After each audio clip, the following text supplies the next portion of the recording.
हमारे पास कोई स्ट्रेटजी नहीं थी, कोई प्लान नहीं थी, कोई पॉलिसी नहीं, लेकिन अब अल्लाह के फजल करम से पंजाब अथॉरिटी एक क्रेडिबल अदारा है और इनके जितने भी बोर्ड मेंबर हैं हमने कोशिश की है कि गैर सियासी को लगाया जाए,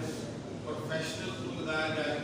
हमारे डॉक्टर शकील साहब एक बहुत बड़ा ओहदा था इनके पास चाइना में, लेकिन ये अपना बहुत बड़ा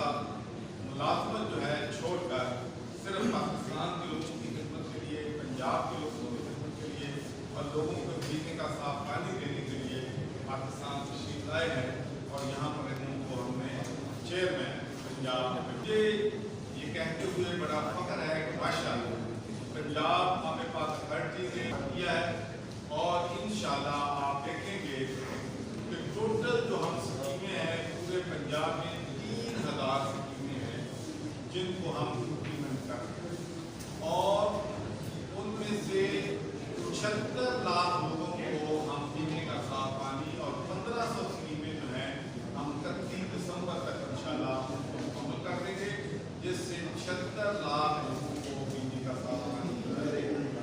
मिलेगा। और उसके साथ हज़रात हैं हमारे जो फिलैंथ्रोपिस्ट हैं वो भी इस मामले में हमसे भरपूर तरीके से काम जो है वो कर रहे हैं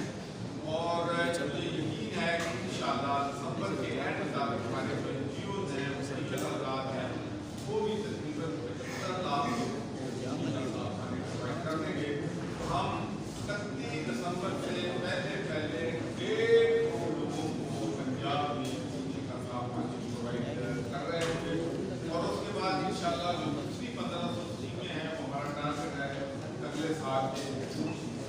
तक वो भी मुकम्मल कर लें। लेकिन हमारी कोशिश है कि जिस स्पीड से हम काम कर रहे हैं इंशाअल्लाह बहुत जल्द जो है हम लोगों को पीने का साफ पानी देने में कामयाब हो जाएंगे। उसके बाद आपको ये भी मालूम है कि 90% गुजरात में भी आपको तजर्बा है कि जो फिल्ट्रेशन प्लांट लगे थे सारे बंद हैं, गुजरावाला में सारे बंद हैं, लाहौर में सारे बंद हैं, बलूचिस्तान में बंद हैं, सिंध में बंद हैं। समझ से बात है कि इसकी क्यों तवज्जो बंद लोगों ने दी।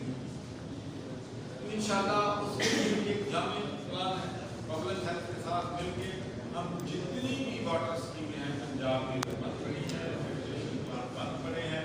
इंशाअल्लाह सबको दोबारा रिपेयर करके रेनोवेट करके उनको भी चलाएंगे और वो भी इंशाअल्लाह देना शुरू कर देंगे। आज